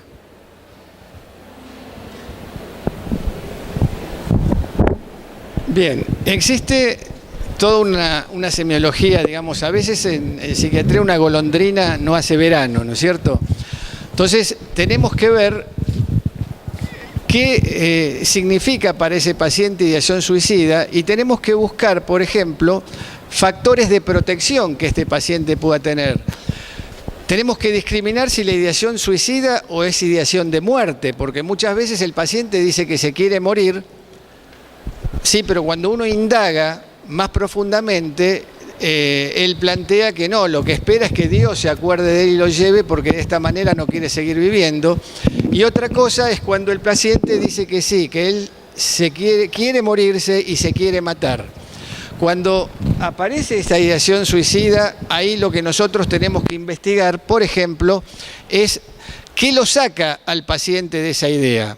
Si el paciente tiene algún proyecto, si el paciente tiene alguna idea de vida, si el paciente reconoce que, bueno, él es religioso, por ejemplo, y Dios es el que le dio la vida y Dios es el que se la tiene que sacar, o sea, se quiere matar, pero no lo haría, ¿sí? Lo que no quiere decir que el riesgo sea menor. Tenemos que pensar si el paciente ha hecho una planificación suicida, si el paciente ha decidido con qué método suicidarse. ¿Sí? Así como existen especializaciones, por ejemplo, en medicina, existen especializaciones en suicidio. ¿Sí? Un paciente que se suicidaría con un arma de fuego, a lo mejor jamás se suicidaría tirándose a las vías de un tren. ¿Sí? Entonces, muchas veces el paciente puede tener clara la ideación suicida, pero no tener definido su plan. Si uno le pregunta, puede decir, no sé, con un arma de fuego, ahorcándome o tirándome por el piso 21 del edificio de enfrente de mi casa. Entonces, cuando hay plan suicida, obviamente el riesgo es muchísimo más grave, aunque ingenuo de mí sería si espero que el paciente me diga cuándo se va a matar. Y peor aún es cuando el paciente ya ha ensayado su plan suicida, por ejemplo, ha decidido suicidarse tirándose en las vías del tren y se fue, o en las vías del subte, se fue a la estación del subte, se paró en la pared derecha, esperó que el subte apareciera, calculó, pensó cuándo le convenía tirarse en relación al tiempo que tarda desde que él lo vio hasta que el subte llega a la estación, etcétera, etcétera. Eso es un ensayo suicida. Esto, obviamente, aunque uno no puede determinar si el paciente se va a suicidar dentro de un rato o mañana, el ensayo suicida es sinónimo de riesgo grave, ¿sí? Y hay que internarlo inmediatamente y no esperar pensar si yo puedo discriminar si se va a suicidar la semana que viene o decir, no, hizo el ensayo suicida pero me dijo que hasta la semana que viene no se va a tirar. Es ridículo pensarlo de esa manera, ¿sí? ¿Perdón? Dale. Quería complementar algo a esto que tiene que ver con lo que está diciendo precisamente el doctor Spector, y que es lo que en inglés se llama Risk Assessment o determinación de riesgo suicida sistemática, que es una tabla que mañana en el curso, paso el chivo, de prevención de riesgo suicida a las 2 de la tarde, vamos a hablar de eso. Así que también los invitamos a que vengan en eso, ¿sí? Entonces, también puede llegar a ocurrir que el paciente haya dejado arreglada su vida. Por ejemplo, un paciente de 30 años con ideación de muerte o ideación suicida que de un día para otro hizo un testamento, o que de un día para otro sacó un seguro de vida, ¿sí? A pesar que los seguros de vida no cubren suicidios, pero bueno, hay muchas maneras, ¿sí? Y esto lo saben muchos pacientes, que se puede simular un accidente y en el fondo es un suicidio y bueno, puede pensar que sacó el seguro para no dejar desamparados a sus familiares, etcétera, etcétera, etcétera. O sea, esto tiene que ver precisamente con la semiología del riesgo suicida y a partir de tener un entrenamiento, digamos, en semiología del riesgo, uno va a poder evaluar, ¿sí?, esa gravedad. ¿Sí? Aunque no pueda, repito esto por enésima vez, aunque no pueda determinar jamás con la certeza que pide la ley de salud mental el momento en el que el paciente se va a suicidar. Esto da para más, pero bueno, es una clase larga de suicidio, sería que mañana la van a tener con el doctor Mega. ¿Preguntas? Hola, Silvia Echeverría de Capital Psiquiatra. Para el doctor Mega, usted dijo que cuando un paciente deja de pagar honorarios, el psiquiatra tiene la posibilidad de interrumpir el tratamiento. ¿Qué pasos debe realizar para que no sea considerado un abandono? Y también dijo que si está en emergencia, no, bueno, eso ya es la ciencia médica, ¿no? Pero ¿cómo se hace? Está bien, correcta la pregunta. Todos ustedes, todos los que están aquí, cuando van a la fiambrería y piden 100 gramos de mortadela y se los quieren llevar sin pagar, el señor le dice, pare un poquitito, el señor tiene que pagar o señora tiene que pagar. No, pero yo soy médico, digamos, y cumplo una función social y he atendido mucha gente gratis, así que usted no funciona así. Nosotros tenemos que pagar y tenemos que vivir como profesionales de la salud.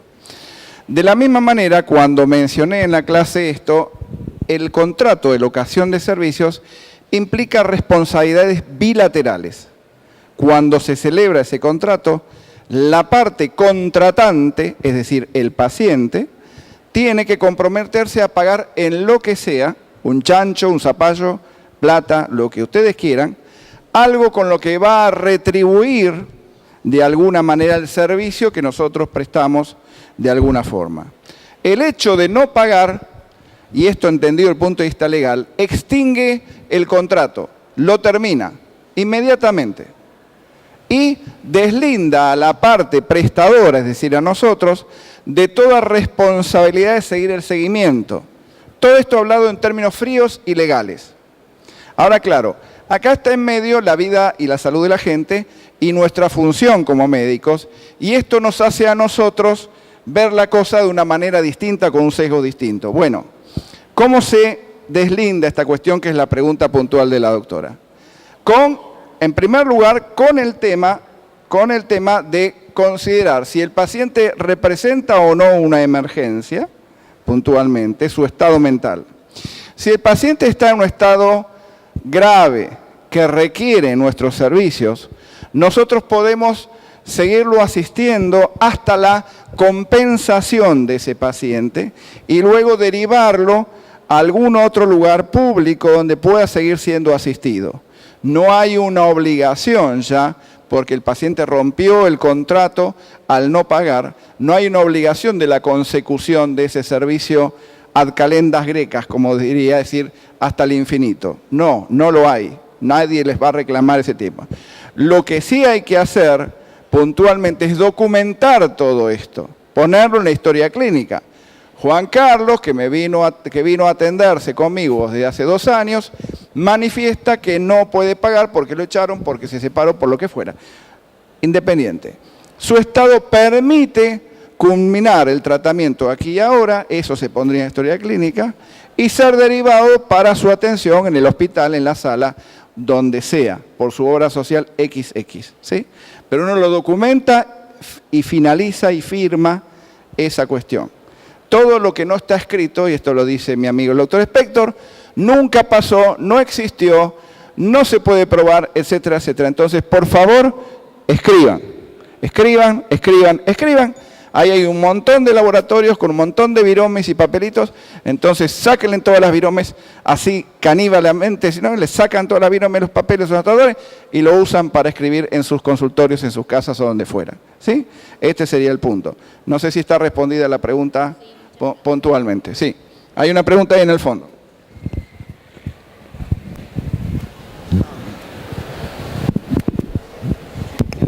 ¿Qué tal? Buenas tardes. Soy psiquiatra en Córdoba, en el hospital privado, y mi pregunta es para usted, doctor.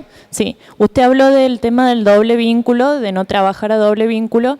Mi pregunta es, ¿cuál es la implicancia o cómo se trabajaría con un paciente que está iniciando un deterioro cognitivo leve, una demencia, en donde su juicio se está debilitando y hay ideas paranoides con respecto a la parte cuidadora? ¿Cómo se trabaja en ese, o cuál es la implicancia legal en este caso?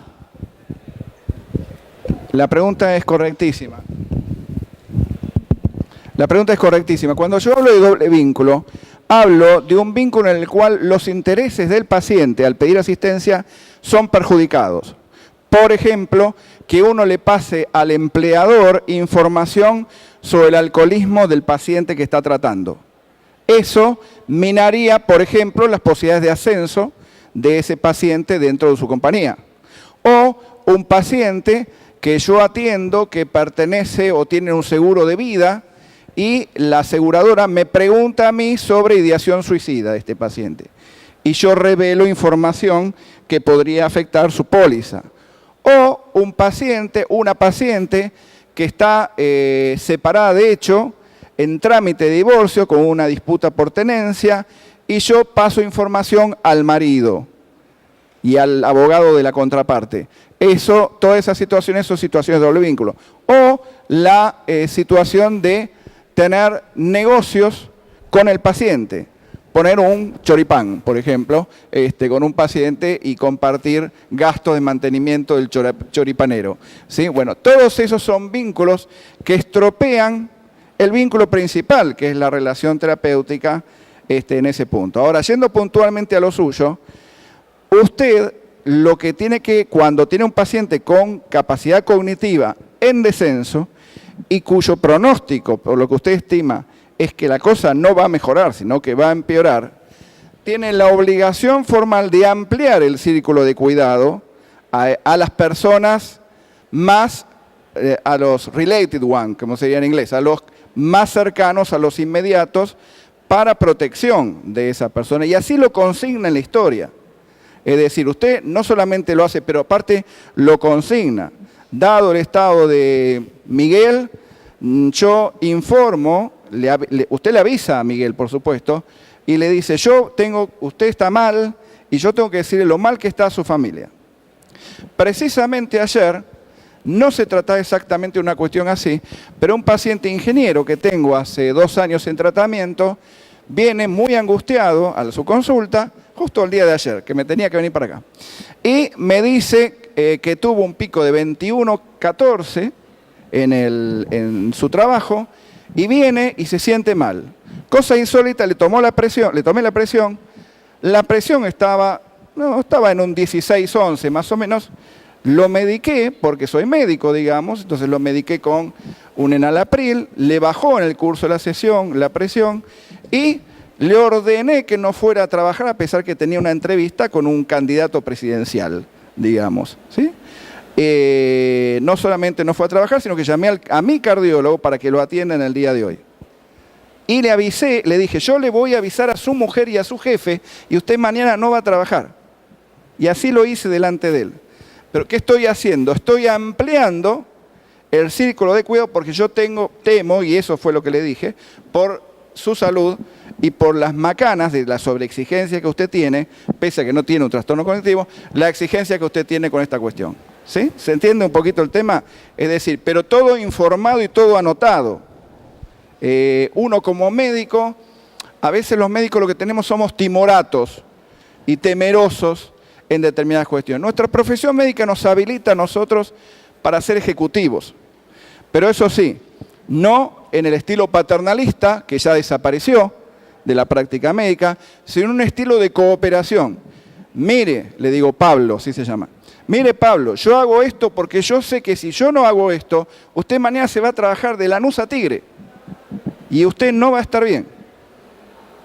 ¿Sí? Entonces a veces hay que ser, como diría el doctor Espector en alguna oportunidad, directivo en una cuestión y bajar una determinada línea. Entonces, no sé si está respondida tu pregunta. ¿Otras preguntas? ¿Sí? ¿Ninguna? Ah, sí. Perdón. Gracias. Psiquiatra en Capital y en Gran Buenos Aires. No sé si es una pregunta o una reflexión en relación a la frase riesgo cierto inminente. Estimo que es una, digamos, el riesgo cierto, estimo que implica una representación de una acción o de un estado que tiene que ver con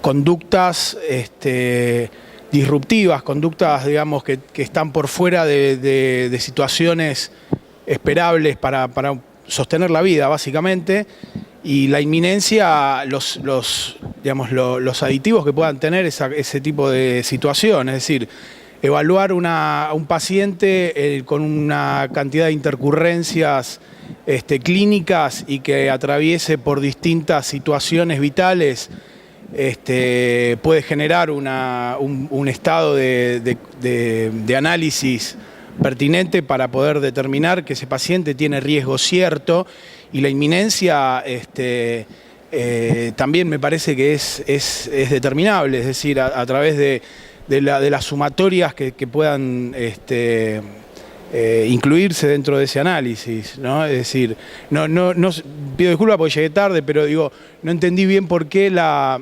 dificultad con la frase de riesgo cierto inminente. Doctor, ¿cuál es la diferencia entre lo que usted está diciendo en relación sobre todo a cierto y decir riesgo a secas?